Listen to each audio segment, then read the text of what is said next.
دغه یو بټن درته ښیم، دا اوس لاړ شئ او خپل موبایل کې آن کړئ.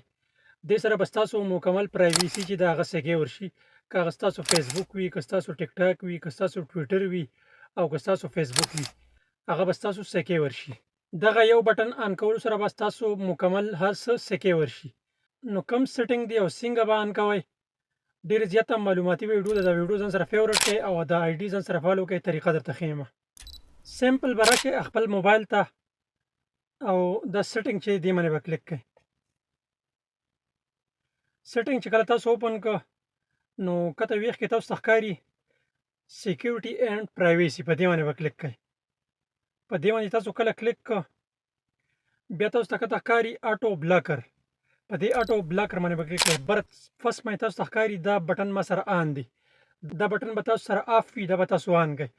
خو دا کوم لیټسټ ماډل موبایل چې راغلی دا هغې کې کار کوي، کوم اولډ ماډل چې دی دا هغې کې کار نه کوي. نو دا به تاسو آن کړئ. نو دا چې کله تاسو آن کړئ نو دې سره به دا وشي ستاسو مکمل پرایویسي چې دی هغه به سکیور شي.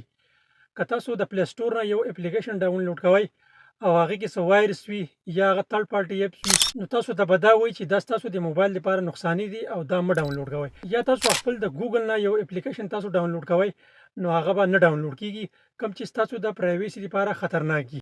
بیا دې کې مین کوم دا طریقه ده که تاسو ته څوک یو لینک راولېږي او هغه تاسو ته په فیسبوک راشي یا په ټیک ټاک راشي، په هر څه کې چې هغې کې ستاسو د آی ډي هیک کولو چانس وي، هغه به تاسو سره کار نه کوي. هغه به اتوماتیک دغه اپلیکیشن چې دا به ټریک کوي او دا به یې ختموي. چې تاسو څه هم ډاونلوډ کوئ، که د پلی سټور نه وي، که د ګوګل نه وي یا نور د اپلیکیشن تاسو ډاونلوډ کوئ نو دا به تاسو ته ښکاره میسج راکوي چې ستاسو د پرایویسي لپاره صحیح نه دي، نو هغه به نه ډاونلوډ کیږي. بیا ستاسو مرضي ده چې تاسو ډاونلوډ کوئ یا نه ډاونلوډ کوئ، خو دا به تاسو له آپشن راکوي. د دغه شانتي معلوماتي ویډیو لپاره زموږ د آی ډي ځان سره لازم فالو کړئ.